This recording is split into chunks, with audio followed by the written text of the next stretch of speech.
Well, welcome, you guys. Thank you guys so much for being here today with us. We do have a very special guest here with us today. I don't want to give it away yet, but if you guys are looking into the squares, maybe you guys know who our special guest is for today. But I just wanted to take the time to say thank you to our special guest and to all of you guys who are here with us today.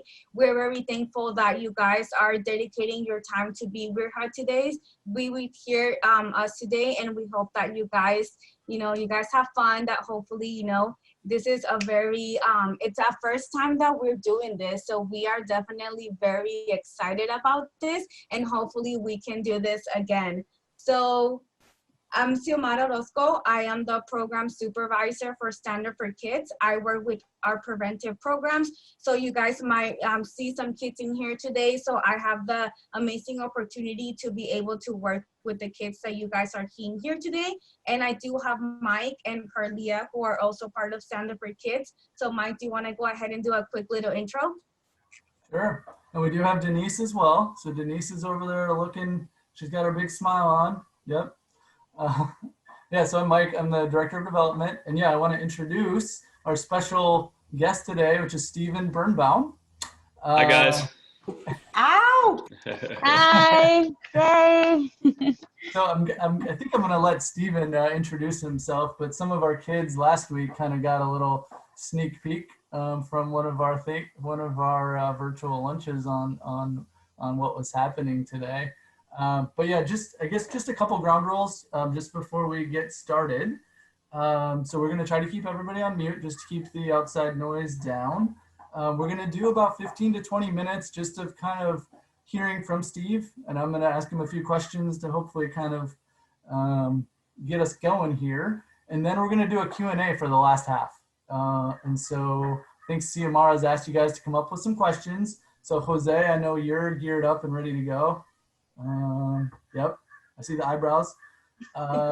So Cio's gonna run that part when we get there. So if you don't have a question yet, think of one so we can call on you for that part, and we can make Stephen work a little bit in our call here. And then the other thing as well, if you're on a computer at least, and you go to the upper right hand corner, there's speaker view. So that'll give more real estate to the speakers, and probably would be a better way to partake.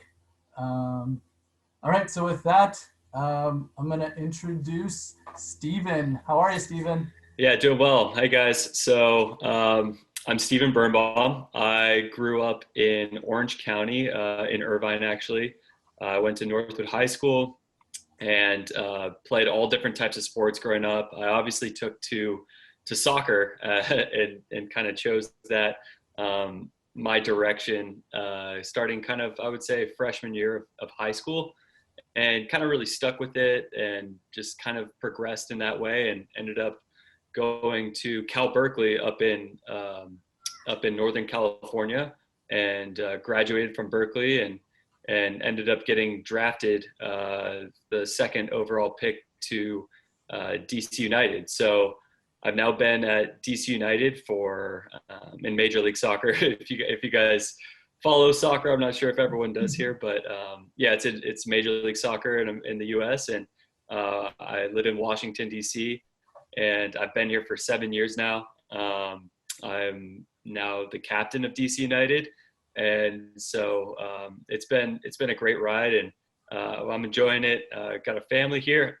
Sorry, and yeah, so it's just, I'll talk to you guys a little bit about my journey and how I got here and the ups and downs that I've dealt with, either through injury, through just school, stuff like that. So yeah, that's me. And let me know if you guys have any questions at the end. I'm more than happy to answer anything you guys have for me. Okay, I have a question. So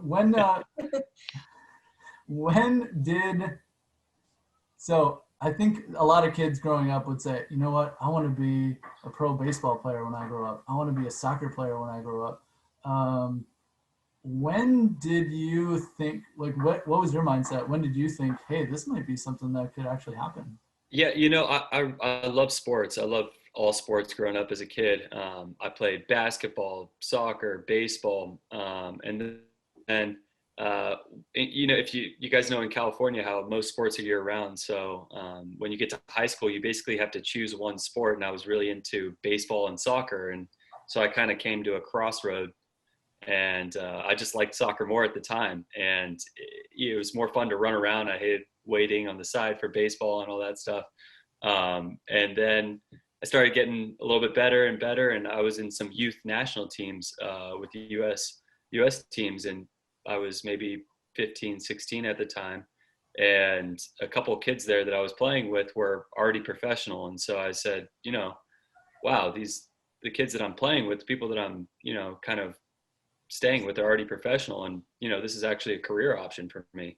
So right then and there, I kind of was like, yeah, I'm going to dedicate, all my time after school and everything I can to become a professional soccer player. And the first step for me was to try and go to a promising college and, try and get a scholarship and get drafted that way. So I was lucky enough to get scouted by Berkeley up in Northern California, and received a scholarship there. And I learned a lot, and then ended up just getting drafted. And that was my process. It's a little rare to finish out schooling there. So I feel lucky to have my degree as well from there. So soccer stars generally don't graduate from college. Is that? Yeah, I would say there's maybe 2 or 3 guys on my team that have their degrees. So I'm pretty fortunate. But my whole time growing up, my family instilled in me school, and that was really important. And so doing well in high school really only gave me the opportunity to go to a good school like Berkeley, because they wouldn't have accepted me if I didn't have good grades in high school. So I had to try and keep up as good as I can in high school with my grades as I did, with soccer. I had to do both. And so that was a big part of it. And then going to college and balancing soccer was basically a full-time job. I'd wake up at, 6, go to training and train for 2 hours, then go to the weight room. Then I have class all day, and then I got film at night. So it was a full-time job, and it was a balancing act. But I would say it was also very important for me to get my degree from Cal, because soccer is not going to last forever for me. And, I know that I'm going to have to get a job, and, hopefully not for a couple more years, but, I know it's going to happen. And, I'm trying to build a path that's going to set me up for the future and set my family up. And, that's having a good career after soccer. Awesome. And I mean, again, you're doing a thing that is a lot of kids' dreams growing up, especially internationally. What, is there a secret sauce that you can share with the rest of us that want to be a pro athlete? Well, I think the first thing that had to happen was that I had to love playing soccer. I mean, I genuinely loved playing soccer as a kid and growing up. I mean, everything I did after school was just to go and get better, and that was it. But I'm also a pretty competitive guy, so I took advantage of every practice that I was at, and I tried to win every training, and I still do to today. And so I think competitiveness and drive. I'm definitely not the most talented guy. I can tell you that. I'm not super talented, but I have a lot of drive, and I think that's what's kind of kept me in the game this long and kind of gotten me to where I am. So I would say competitiveness and drive, and also just really enjoying what you do. I think that, yeah, I have a mindset of that I get to go to practice every day instead of that I have to go to practice. That's a big mindset for me. And so I think if people can take that into getting to go to school or getting to go to whatever activity it is outside of, that they enjoy doing, then I think it's awesome, and putting a lot of your energy in towards that. What was your support system like? So Yeah, everybody needs people around them in definitely. all walks of life. So what was that like for you? Yeah, so I grew up with a single mother, me and my sister, an older sister, and my mom kind of raised us on her own, and she was very driven, and my sister was a couple years older than me, so she played softball and soccer growing up, and when I was a kid, I watched her play, and I was just like, that's what I want to do. I want to do that, and so I kind of watched her and tried to emulate her and do the best I could to be able to hang with the older kids, but my sister and my mom still to this day, they watch every game that I play. They try and come out to all my games. So that's my big support system. And obviously now I have my wife and I have babies now. So that's my big support system. That's why I play, is for them and to support them. But having my mom there with me, she drove me to games every weekend and, to practice after school all the time. So I was very fortunate to have her in my corner, and she still is today. Awesome. So what's life like now? What's life like being a big star? Yeah, it's great. I'm very fortunate to be at a good organization and a place where, like I said, I get to go to practice. That's my job really, and it's taking care of my body, and that's the biggest thing for me. I wake up in the morning and I get ready and I make sure I have to eat healthy, and then I go into our facilities and it's watching film and it's getting in the weight room, and then I get to practice and that's my day really, and then it's coming home and making sure I'm feeding myself properly and taking care of my body, and then it's getting a lot of sleep. So it's really just a lot about preparation for games. So midweek is all about preparation for games and everything I can do, and very detail oriented leading up to games is important. So that's really my day. It's nothing super special. It's not glamorous at all. We miss having fans in the stadium right now. I think that's a big thing. It's kind of tough playing in these games without any fans. It feels like practice, so it's unfortunate, but that's really it. It's nothing crazy. It's very exciting to be able to travel though. I've been able to travel the world playing with the US team and play with our DC United team. So those are experiences I can't put a price on. Awesome. And yeah, so it's being what's the word, diligent and always in go mode, I guess. So you just had a game on Saturday, you probably got to rest or do your thing, but you're always focused on, okay, what's the best thing I can be doing right now? That's exactly it, because it's always in my job, it's very competitive, and so if you're not doing your job right, someone's waiting to take it from you.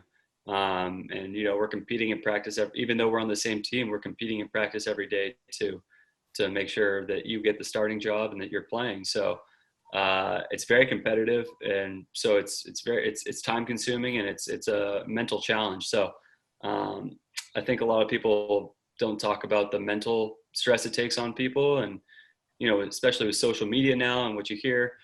So it's a lot of mental strength going into it that people I don't think see. Okay, I have a clip. All right, I'm going to play a quick clip here. So I'm going to share my screen, and I tested this already, so it should work just fine. So it's a 20-second clip, so I'm going to let it roll here. There goes the aerial road. Oh, yes! Steve Birnbaum rising high for the US. And he might just have won the first game in 2016 for Jurgen Klinsmann.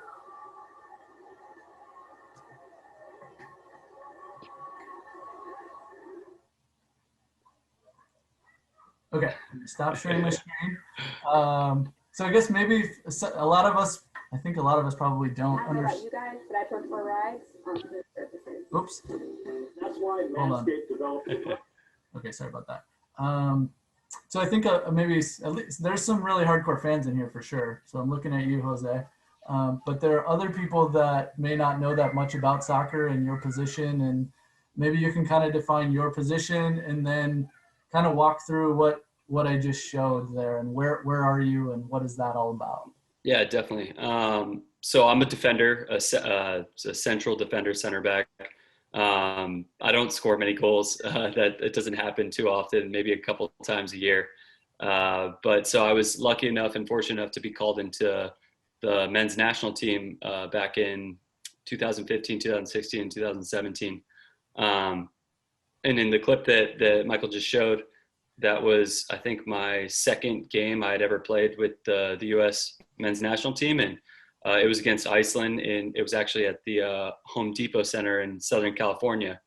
And I didn't start the game. I got someone got injured at halftime. I subbed on. I immediately had an assist, and then I blew it for a goal that they scored on. That's not shown in any of the clips. But then the last minute of the game, I scored that goal to win the game against Iceland. And it's definitely been the highlight of my career. It was pretty cool to do that. And, it was, there were so many highs and lows that game, but that was an awesome moment for me. My whole family drove up. All my friends came up from Orange County, and they got to see that. Some of my family flew in from Missouri. So it was a really special moment for me and my family. And it just showed me that I had to be ready at any moment. I was on the bench the whole first half of that game, and so many things happened in the second half where I was a hero, I was the loser, and then I was a hero then. So it was kind of just staying with it and believing in myself, and just kind of trucking through things, and knowing that I prepared and did everything I could in the moment, and when the moment was there, I took it. So that was just a great opportunity for me, and I was lucky enough to go on that year and play, and because of that moment, playing a bunch of games for the U.S. national team and play in Copa America, which is one of the biggest tournaments in the world. And so that was, it was a life-changing experience for me. And sorry, so the stakes of that game were if you win, you move on? No, it was just a friendly game, okay. But it was more, it was showing the coach and the country that certain things that hey, this is, one of the first games that I'm playing in for you guys, and this is what I can do. So it was just a big game for people trying to break into the national team at that time. I gotcha. Yeah. So, it's like a microcosm of life in a way, right? Like, well, you're just on the sidelines right now, but at any moment your number could be called, and are you going to be ready? Yeah. And are you going to be prepared? And are you going to have done all the little small things over the course that leading up to that moment to answer the call when your number's up? Exactly. So it's cool. I like that. Can you tell us a little bit about your family now? Yeah, my family here. Yeah. So I met my wife in Washington, D.C. about 5 years ago. And we just hit it off, and we kind of were together ever since we met, and we got married in 2018, I believe, December 2018, and then had a baby in October of 2019. And then we have another one on the way, due in 2 weeks. So we're moving. We have a 13-month-old daughter, and we're having a baby boy. So it's very exciting. But yeah, so they're my support system here right now. All my family's back in California and in Missouri, and especially with this year, in the pandemic and everything, I haven't been able to see them. So I've really leaned on my wife and, her family here. So it's been very, very nice. Her family's from this area. So we're fortunate enough to have that support system around that we rely on a lot. That's really it. Cool. And and so you live in DC, so you play for DC United. So are you spending most of your life in DC?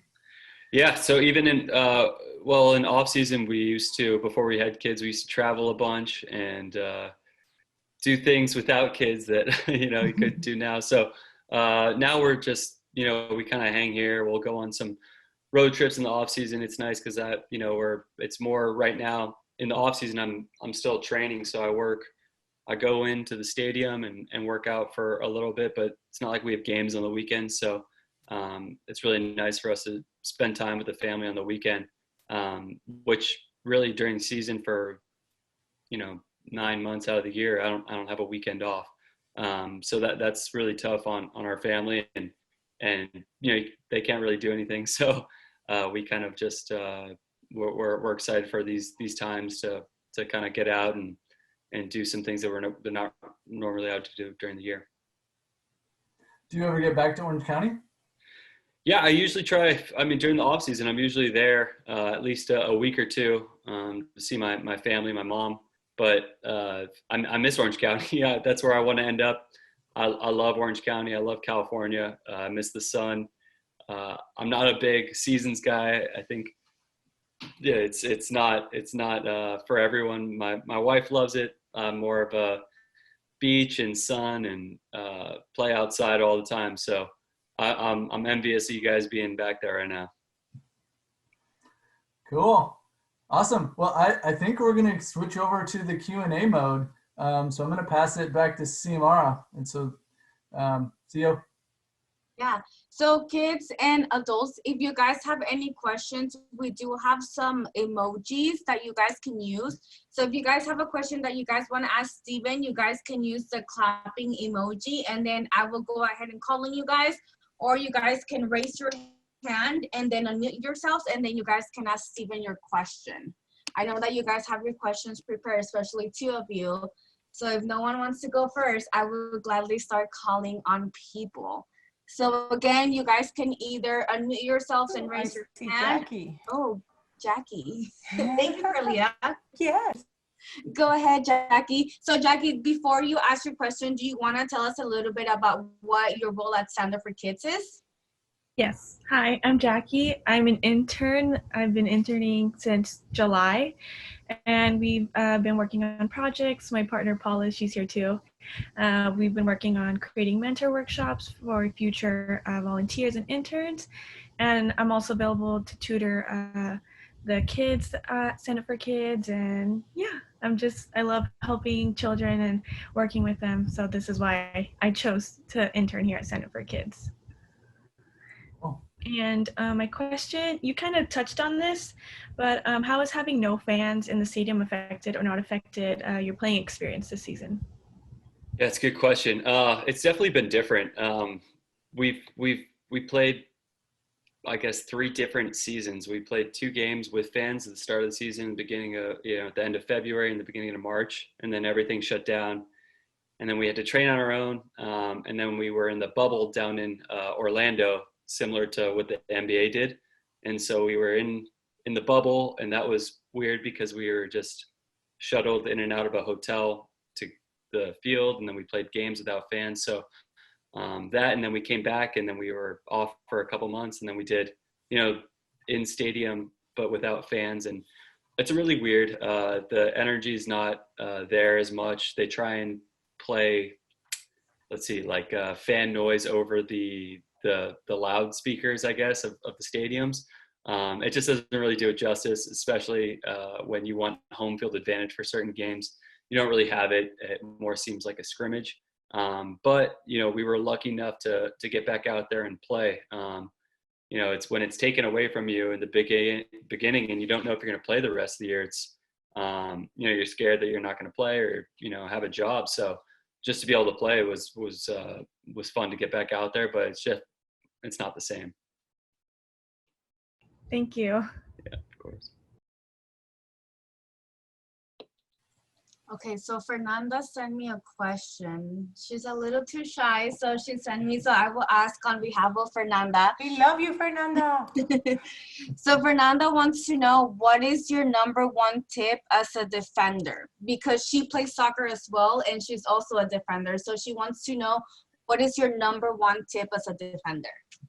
That's a very good question. That's a good question because I'm not the biggest, strongest, fastest.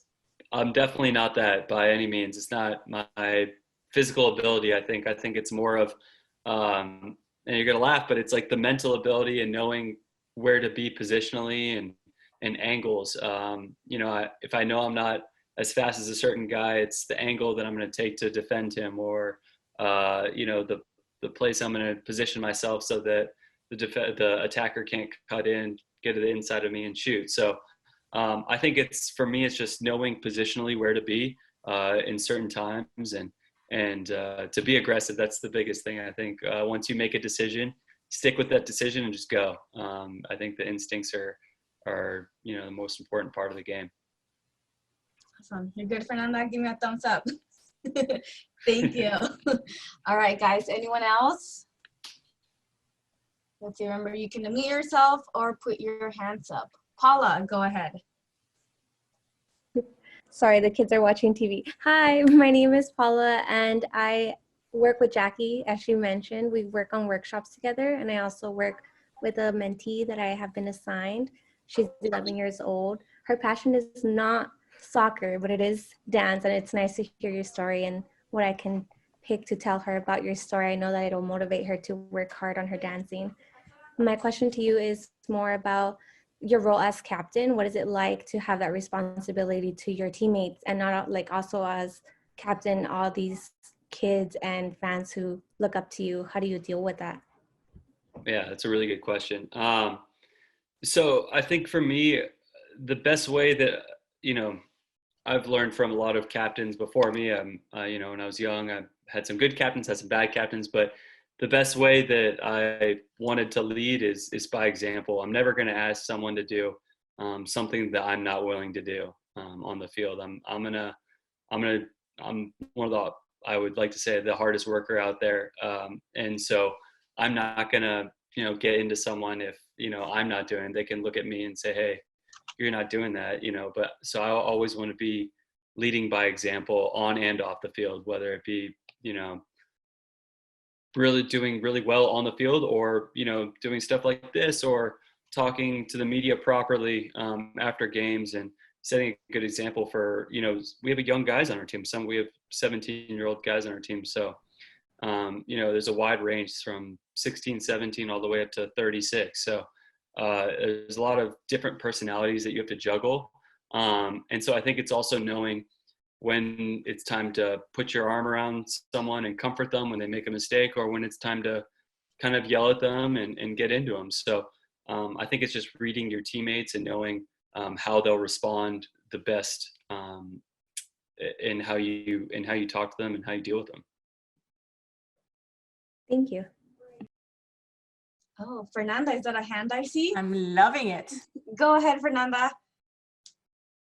As of captain, if you get injured, how or who do you pick who's the next captain? That's a great question. I was actually injured for about half the season this year. And so it's basically the coach who, there's always like a kind of an assistant captain there who, people look up to as well. And so we had an older guy this year kind of take my place and lead the team in my absence. And he did a great job. So that was a very good question though. Thank you, Fernanda. You're so brave. See, you're already learning so fast. You're so brave. Thank you, Fernanda. Who else has a question, you guys? Let's see. I'm going to go through my screen. Any hands? Not just the kids can ask questions. Anyone else can ask questions as well. See Suzanne. Go ahead, Suzanne. And then Dora. Dora has a question after Suzanne. Okay, finally get my unmute. How do you handle social media? Do you decide to pay attention to it? And how do you deal with any of the negativity and the positivity? Yeah, that's a big thing. I try to limit my social media, I guess, how I look at it and what I look at. It's really hard. You see a lot of what people say, but I also, try to not think about it. And, I know I'm probably the most critical of myself. I know when I make a mistake or when I do something wrong. I know it, and, fans and, people on social media, they're willing to say they're able to say whatever they want. And I just have to, like I said, be mentally strong and kind of let it roll off my back, and it happens all the time. I could go on Twitter right now and people could be talking bad about me, but as long as I know deep down what I'm doing is right and what I'm, trying to do is good, it doesn't really matter to me.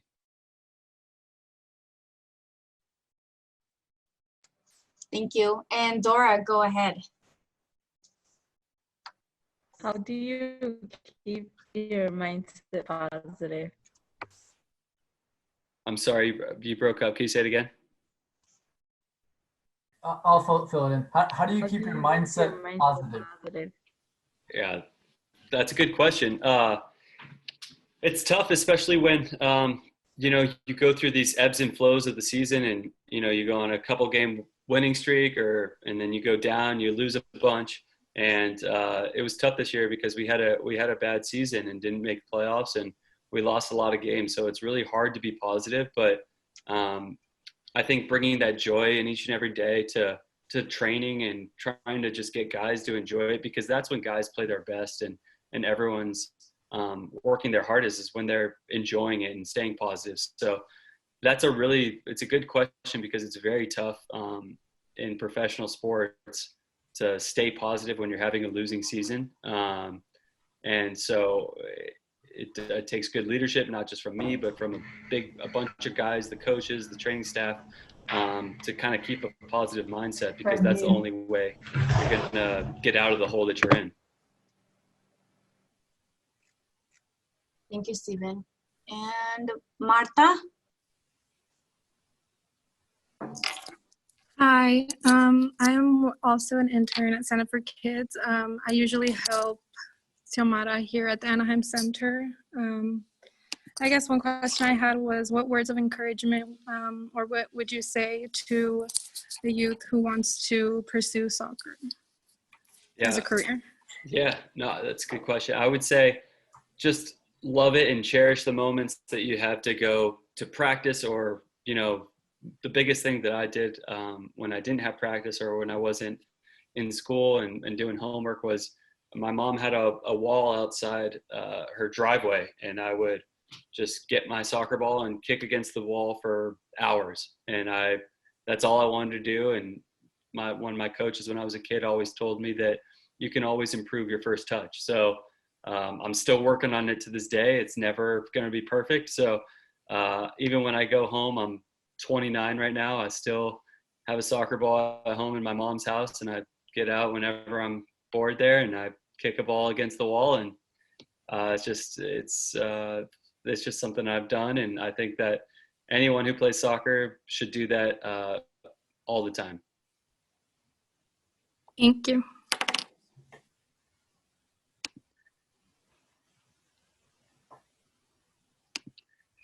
Jose, I saw you with your hand up earlier. Was that true? Did I see that right? I saw that too. Get it, Jose, get it. How long do you have to practice before the game starts? So how long do you have to practice for the games? Yeah, good question. So we usually have one day off a week.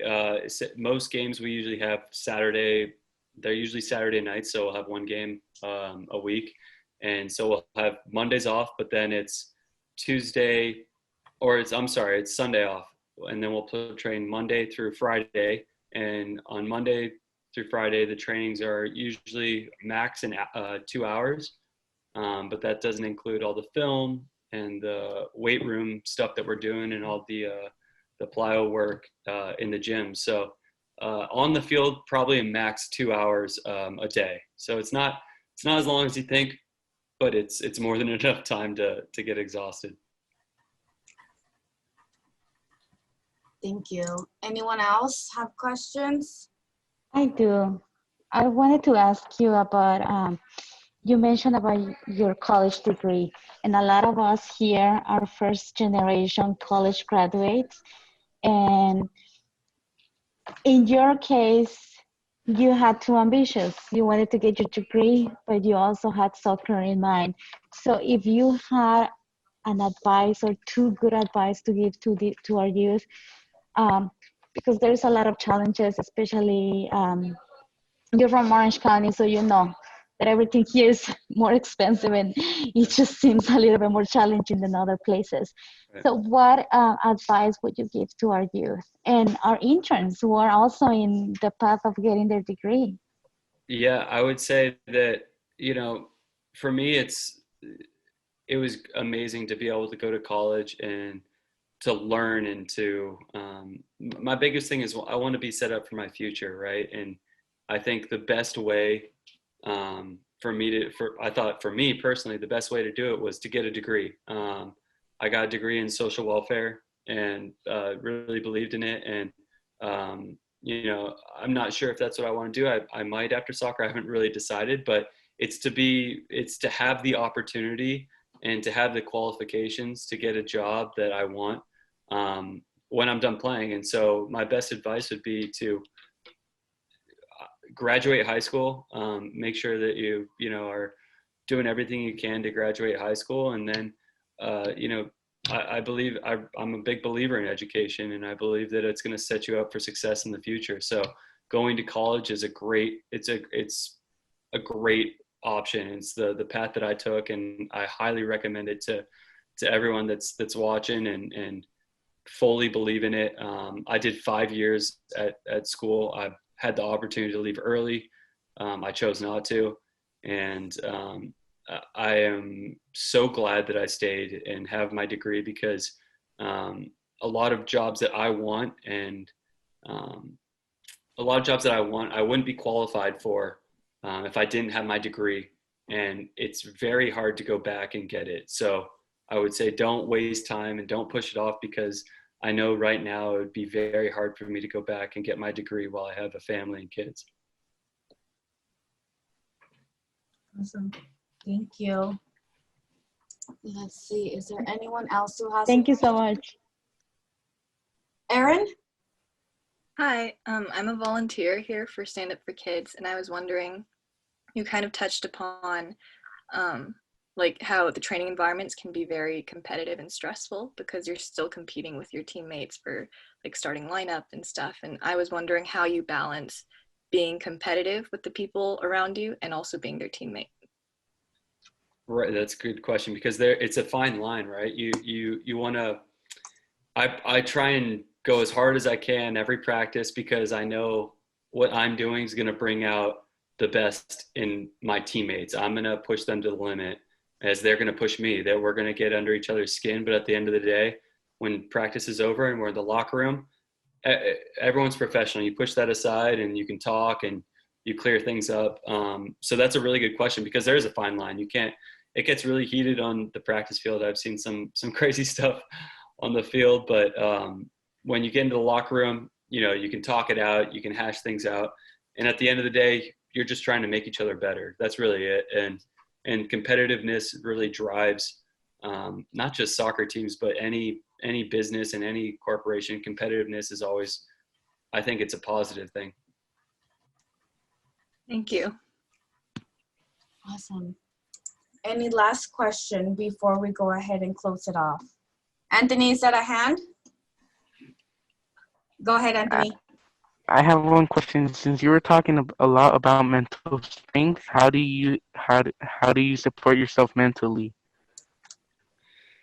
That's a really good question. I think a lot of it has to do with I forgot who mentioned it before, but it's about being positive. It's really I've had a couple concussions in my career that has set me out for quite a long time, and during those times I was in a really negative and dark place, and I felt really lonely, and I shut people out.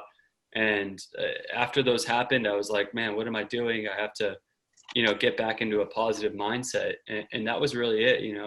It's leaning on people. I was able to lean on my wife during those times, and your support system around you. And it's about staying positive and blocking out the negativity and believing in what you do. And my college coach told me about preparation. If I was prepared, nothing else mattered. So that's what I try and do every week, is be as prepared as I can for the game, and whatever happens, because I've done the best I could.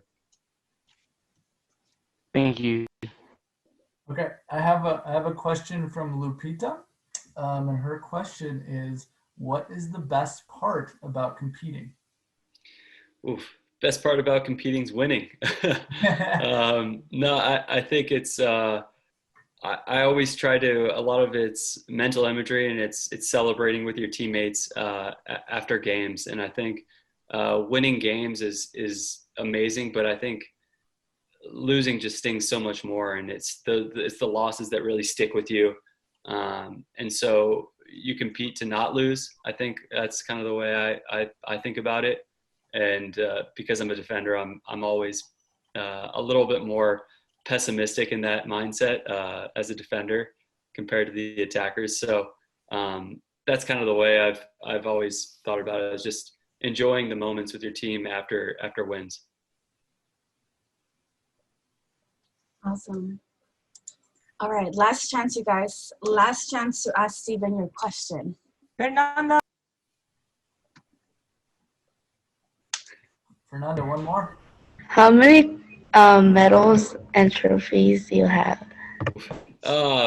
Well, professionally, none, unfortunately. But I have a bunch probably as a kid. I'm not sure. That's a good question. I don't have many professionally, unfortunately. But as a kid, I've quite a few. Not we yet. We won the Pac-12, Pac-10 twice when I was in college. So that was probably a fun time during my career. All right. I have one last. Oh, sorry, Jackie. Sorry, I had one question. Oh, go ahead, Jackie. Okay, I'm Go ahead. sorry. Growing up, did you look up to someone like did you have an idol? Could be a soccer player or just anyone in general? Yeah, I did. Wasn't a soccer player, crazy as it sounds. It was Derek Jeter. I was a big baseball fan as a kid, and I just thought he went about the game in a really good way, and I still look up to him this day. But you know, I was fortunate enough to play against Messi, and so I always looked up to him, and that's one of my idols. And I was very, very lucky to play against him when we played him against Argentina. Awesome. Denise, you want to squish in your question real quick? Yes, it's similar to Jackie's, but did you have or do you have currently a mentor? That person that you can go and let everything out, the Yeah. person that you actually look at, and how significant that person, or if it's more than one, how significant they are to you and to what you do. Yeah, I think for a lot of personal things, obviously that's with my wife and my mom and things like that. But I think soccer wise and career wise, you know, I was fortunate enough to go to Berkeley with a really great head coach there, and he was one of the reasons why I chose to go there. And you know, he played professional soccer, you know, back in his day. And so when I have certain questions or when I'm in a bind or anything like that, I do give him a call, and you know, I probably touch base with him, you know, once a month, just to see how his program's doing, how you know I'm doing. I was on a Zoom call like this with all the alumni about a couple of weeks ago, and so those are people that I lean on. That support system there through my college, the Cal Soccer alumni group. We still talk. We have LinkedIn pages, and you know, they try and help guys get jobs if they're in a bind as well. So I really do lean on my old college coach. I would say he's one of my big mentors. Thank you. Thank you. Natsumi, you want to go ahead and close us off for tonight? Yeah. I just want to say thank you for being here, Steven. We appreciate it and your support. And thank you everyone else for joining us. Thanks for having me. I appreciate that. Thank you. So as Natsumi said, thank you, Steven. This was definitely a really cool experience. We're very glad that we were able to do this with you. Thank you so much for dedicating your time. We know that, you know, you have a baby on the way, so we really appreciate you being here tonight. I know it's you are 2 hours ahead of us. So just really honestly, thank you so much from the bottom of our hearts. We are very lucky to be doing this with you. And thank you all of you guys as well for joining us. We really appreciate all of you guys joining us here tonight. So thank you, everyone, and we hope we can do this again soon. And we came you because you're from Orange County, so OC rocks. Love it. Awesome. Thanks for having me on, guys. I really appreciate it. Thank you. Thank you so much. Bye, guys.